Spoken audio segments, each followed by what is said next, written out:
បាទខ្ញុំបាទហេងថាសវុតសូមគោរពបងប្អូនជនជាតិខ្មែរទាំងអស់ព្រះសង្ឃជាទីសក្ការៈបងប្អូនយុវជនយុវតីដែលមានគំនិតជាតិនិយមហើយដែលកំពុងតែនិយមតាមដានអានព័ត៌មាននៅក្នុង Facebook ជាទីមេត្រីថ្ងៃនេះខ្ញុំសូមធ្វើប្រតិកម្មចេញមុខចំពោះលោកនាយករដ្ឋមន្ត្រីហ៊ុនសែនក្នុងនាមខ្ញុំជាអតីតអ្នកធ្វើបាតកម្មប្រឆាំងចំពោះវត្តមានលោកហ៊ុនសែននៅអង្គការសហប្រជាជាតិកាលពីឆ្នាំទៅហើយទី2ក្នុងនាមខ្ញុំជាអ្នក17មេសា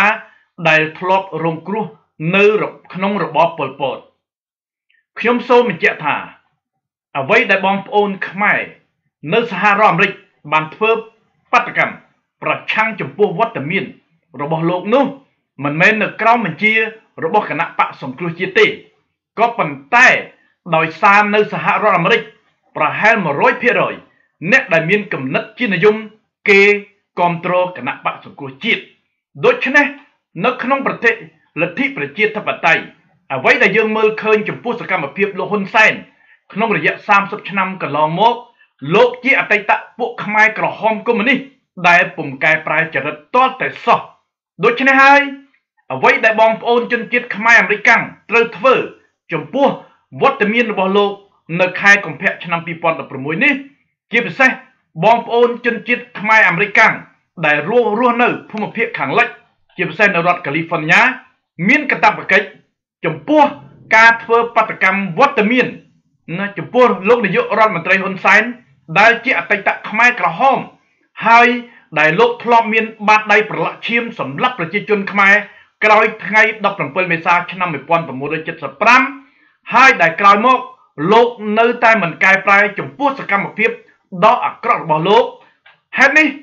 ទើបបងប្អូនខ្មែរអាមេរិកទាំងអស់ដែលនៅសហរដ្ឋអាមេរិកភាគច្រើនស្ទើរតែ 100% នៅពេលដែលគេមានគំនិតជាតិនិយមគេគ្រប់គ្រងគណៈបកសង្គ្រោះជាតិដូច្នេះអ្នកដែលគ្រប់គ្រងគណៈបកសង្គ្រោះជាតិគឺអ្នកដែលមានគំនិតជាតិនិយមហើយអ្វីដែលចំពោះបងប្អូនដែលមានគំនិតជាតិនិយមគេនឹងបានឃើញកំហុសខុសឆ្គងរបស់រដ្ឋាភិបាលលោកហ៊ុនសែនដែលប្រព្រឹត្តទៅកន្លងមក30ឆ្នាំប្លាយណាតាំងពីថ្ងៃ7មករាឆ្នាំ1979រហូតមកដល់សប្តាហ៍ថ្ងៃនេះលោកហ៊ុនសែនបានបើកភ្លើងខៀវណាចំពោះយោធាប៉ូលីសនិងកូនចៅរបស់លោកដើម្បីធ្វើការបាញ់សម្លាប់បង្ក្រាបពួកបងប្អូនខ្មែរអ្នកជាតិនិយមទាំងអស់ដែលរយៈកាលកន្លងមករហូតមកដល់ពេលនេះជនដែលប្រព្រឹត្តអំពើខុសខើប្រព្រឹត្តអំពើហិង្សាទៅលើប្រជាជនខ្មែរសូត្រង់ពុំដែលមានទោសទេរហូតដល់មានការធ្វើបាបណាយ៉ាងព្រៃផ្សៃដោយអំពើហិង្សា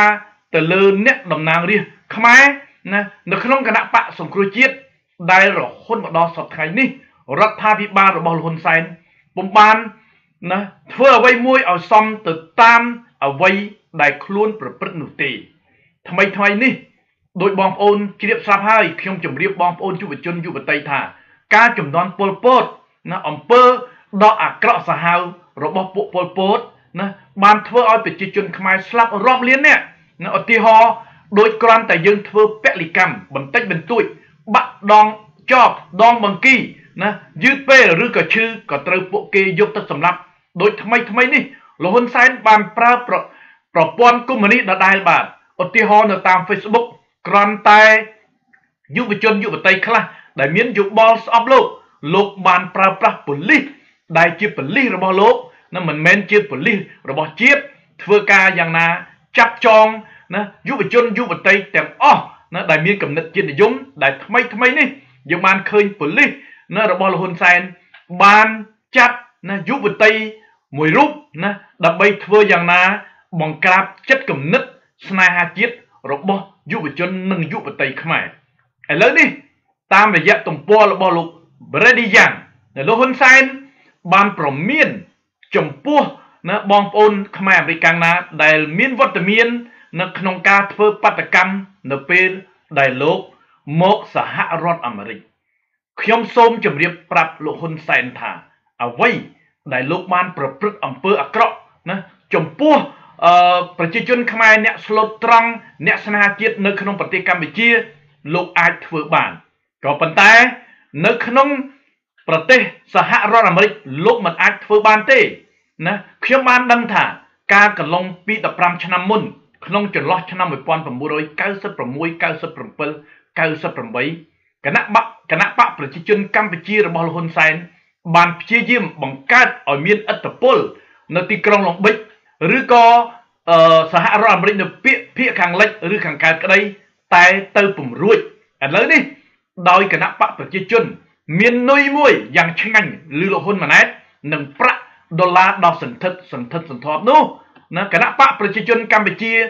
បានចាប់ផ្ដើមប្រើប្រាស់ចំពោះខ្មែរអាមេរិកខ្លះដែលទៅនឹងមកថ្មីនិងអ្នកខ្លះដែលមានជំងឺបាក់ស្បាតដែលភាគខ្លះជាជនបាតសង្គមដើម្បីចូលរួមនៅក្នុងគណៈបកប្រជាជនកម្ពុជាដោយកលល្បិចមួយលោកហ៊ុនសែនបានប្រើប្រាស់ខ្មែរអាមេរិកខ្មែរស្រុកបារាំងមៀងឈៀនវុនមានផៃស៊ីផានកែវរមីដើម្បីធ្វើការប្រឆាំងចំពោះអ្នកស្នេហាជាតិនៅក្នុងប្រទេសឥឡូវនេះលោកហ៊ុនសែនកំពុងតែប្រើប្រាស់ខ្មែរណាអាមេរិកមួយចំនួនណាដើម្បីធ្វើយ៉ាងណាទប់ទល់ជាមួយនឹងខ្មែរអ្នកជាតិនិយមដែលមានគំនិតស្រឡាញ់ជាតិនៅក្នុងសហរដ្ឋអាមេរិកជាពិសេសថ្មីនេះលោកហ៊ុនសែនបានប្រើប្រាស់ Facebook បាទលោកក្នុងនាមលោកជានាយករដ្ឋមន្ត្រីមួយរូបលោកបានចំណាយពេលវេលាដើម្បីណាពិនិត្យមើល Facebook ហើយលោកបានប្រើប្រព័ន្ធ Facebook ដើម្បីគ្រប់គ្រងអំណាចរហូតដល់បង្កើតឲ្យមានរង្វាន់ចំពោះជនណាដែលបំរើប្រធានបទរបស់លោកហ៊ុនសែនរហូតដល់បង្កើតឲ្យមានបានសរសើរឬនឹងមានរង្វាន់ជាលុយកាក់ទៅអនាគតខ្ញុំសូមជម្រាបប្រាប់លោកហ៊ុនសែនថានៅចំណុចទី1ក្នុងនាមខ្ញុំដែលជាអ្នកបានចូលរួមបដកម្មនៅឯទីក្រុងញូវយ៉កចំពោះវត្តមានលោកនៅអង្គការសហជីវជាតិនោះខ្ញុំសូមបញ្ជាក់ថាអ្វីដែលយើងធ្វើនេះមិនមែនធ្វើនៅក្នុងនាមលោកសំរងស៊ីឬគណៈបកសង្គ្រោះជាតិនោះទេគឺយើងមានខួរក្បាលរបស់យើងដែលជាមនុស្សណាដើម្បីធ្វើយ៉ាងណាប្រឆាំងចំពោះអំពើអមនុស្សធម៌ជាច្រើនដែលរដ្ឋាភិបាលលោកហ៊ុនសែនបានធ្វើហើយរូបខ្ញុំក្តីដែលព្យាយាមធ្វើคลิปជាច្រើនដើម្បីបង្ហាញនៅភាពពិតក្នុងសង្គមដែលលោកហ៊ុនសែនខ្លួនឯងធ្លាប់បានបម្រើចលនាកុម្មុយនីសកាលពីឆ្នាំ1970រហូតដល់ឆ្នាំ1975និងរហូតដល់ឆ្នាំ1979នៅពេលដែលយួនបានប្រើផែនការបោកប្រាស់ពួកខ្មែរកុម្មុយនីសទាំងនោះហើយនៅទីបំផុតក្រុមលោក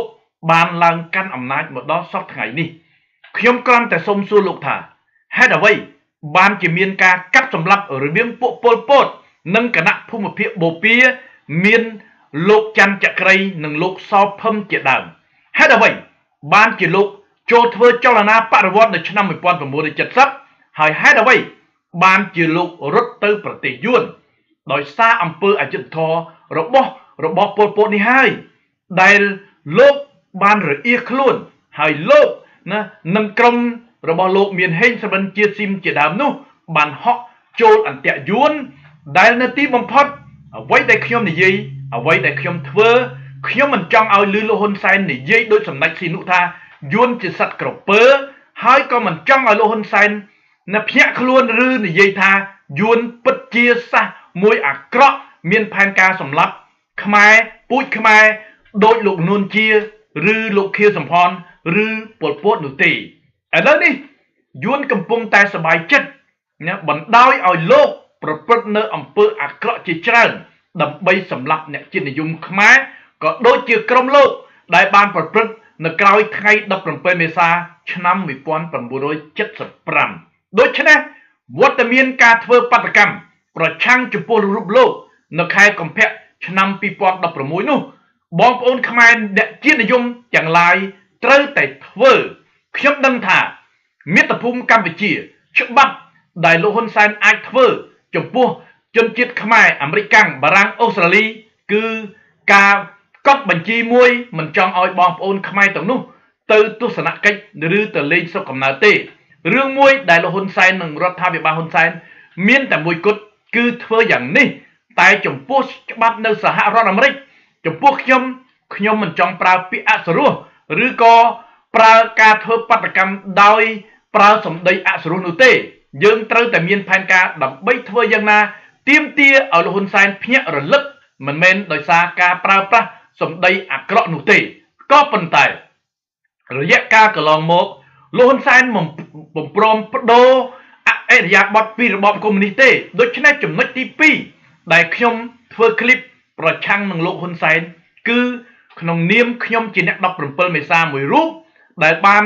នៅទទួលរងគ្រោះដោយរបបខ្មែរក្រហមទាំងយួនទាំងប៉ុលពតដែលកាលនោះលោកហ៊ុនសែនខ្លួនឯងបានចូលរួមនៅឆ្នាំ1970ហើយចន្លោះឆ្នាំ1973លោកហ៊ុនសែននិងក្រុមរបស់លោកបានប្រព្រឹត្តអំពើអាក្រក់ជាច្រើនទៅលើជនស៊ីវិលនៅមន្ទីរពេទ្យខេត្តកំពង់ចាមដែលឯកសារទាំងនេះកំពុងតែតម្កល់ទុកចាប់តាំងពីឆ្នាំ1970រហូតដល់ឆ្នាំ1997រហូតដល់ឆ្នាំ2012នៅផ្លូវវែងស្រេងដូច្នេះនៅពេលដែលលោកហ៊ុនសែនបានលើកកកាយពីប្រវត្តិរូបរបស់ឪពុកលោកសំរាំងស៊ីគឺលោកសំសេរីបានន័យថាលោករំលឹកចំពោះអតីតកាលដូច្នេះអតីតកាលរបស់លោកហ៊ុនសែនគឺជាអតីតខ្មែរក្រហមមួយក្រុមដែលសាហាវព្រៃផ្សៃដូច្នេះនៅចំណុចទី2អ្វីដែលខ្ញុំប្រឆាំងនឹងរូបលោកហ៊ុនសែនគឺដោយសារខ្ញុំបានឃើញលោកហ៊ុនសែននៅពុំកែប្រែចរិតកុម្មុយនីសរបស់លោកទេហើយលោកពុំដែលនិយាយអំពីលទ្ធិប្រជាធិបតេយ្យសេរីនិយមទេលោកប្រើប្រាស់សម្ដីអសរោះសម្ដីពួកខ្មែរក្រហមកុម្មុយនីសដដែលដូច្នេះក្នុងនាមខ្ញុំជាអ្នក17មេសាដែលធ្លាប់រងគ្រោះដោយរបបប៉ុលពតនៅក្រោយថ្ងៃ17មេសាឆ្នាំ1975ហើយខ្ញុំបានឃើញថាលោកហ៊ុនសែនចំនួនប៉ុលពតនៅចន្លោះឆ្នាំ1975 79ពុំដែលលំបាកវេទនាអ្វីនោះទេលោកមានណាកម្មតណ្ហាក្នុងការរៀបមង្គលការជាមួយភរិយារបស់លោកហើយលោកមានកូនណារហូតដល់នៅចន្លោះឆ្នាំ1979ដែលខុសគ្នា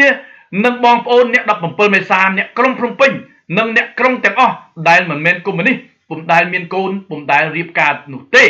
ដូច្នេះលោកហ៊ុនសែនមិនដែលពិបាកនៅក្នុងរបបកុម្មុយនីសប៉ុលពតអ្វីនោះទេនៅពេលដែលគេរកចាប់មេបញ្ជាការភូមិភាគនៅតំបន់បូព៌ាលោកមានខ្លួនលោកក៏រត់ទៅប្រទេសយួនហើយក៏ចូលអន្ទាក់យួនរហូតមកដល់សប្តាហ៍ថ្ងៃសូមលោកភ្ញាក់រលឹកឡើងខ្ញុំសូមបញ្ជាក់ថា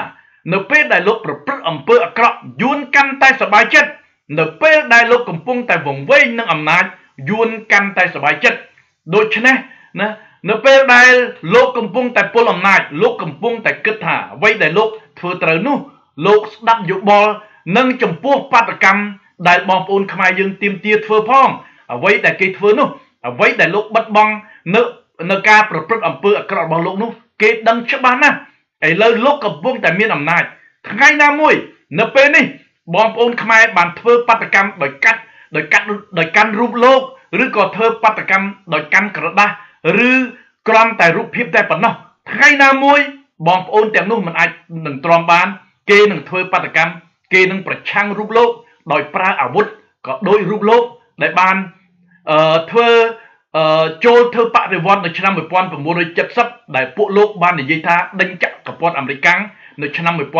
1970-75នោះដោយអាវុធបន្តិចទៀតនៅពេលនោះហើយនៅពេលនេះបងប្អូនទាំងឡាយគេធ្វើបដកម្មដោយមាត់ដោយការជេរលោកតែប៉ុណ្ណោះក៏ប៉ុន្តែថ្ងៃណាមួយឱកាសល្អគេនឹងធ្វើបដិវត្តមួយធ្វើបដកម្មដោយប្រើអំពើហិង្សានិងប្រើអាវុធនៅពេលនោះតើលោកយល់យ៉ាងម៉េចដែរឥឡូវនេះណាអស់រយៈ35ឆ្នាំផ្លាយមកហើយលោកសំរងស៊ីណាដូចខ្ញុំតែងតែនិយាយអញ្ចឹងគាត់ធ្វើនយោបាយមួយដោយសន្តោសជនពីលនិងសន្តោសជនកុម្មុយនីសក៏ដូចជាក្រុមលោកលងបារ៉េតក្រុមខ្មែរសាធារណរដ្ឋដែលបានស្លាប់ទៅយ៉ាងអនិច្ចធម៌នៅក្រោយថ្ងៃ17មេសាឆ្នាំ1975ដោយភាពស្រពិចស្រពិលនឹងកុម្មុយនីសនិងយួនហាណូយនៅពេលដែលយើងមានភាពស្រពិចស្រពិលនេះហើយដែលយួនតែងតែប្រើប្រាស់ពួកកុម្មុយនីសទាំងនោះដើម្បីសម្លាប់អ្នកជាតិនិយមខ្មែរដូច្នេះខ្ញុំសូមគាំទ្រទាំងស្រុងចំពោះបងប្អូនខ្មែរអាមេរិកទាំងអស់ដែលមានវត្តមានក្នុងការប្រឆាំងលោកហ៊ុនសែន នៅខែ2ឆ្នាំ2016នេះបងប្អូនខ្មែរអាមេរិកនៅភាគខាងលិចនឹងធ្វើសកម្មភាពហើយខ្ញុំបានធ្លាប់ប្រព្រឹត្តការធ្វើបាតកម្មចំពោះលោកហ៊ុនសែននៅភូមិភាគខាងកើតរួចហើយដូច្នេះខ្ញុំសូមគាំទ្រទាំងស្រុងបាទសូមអរគុណសូមជម្រាបលា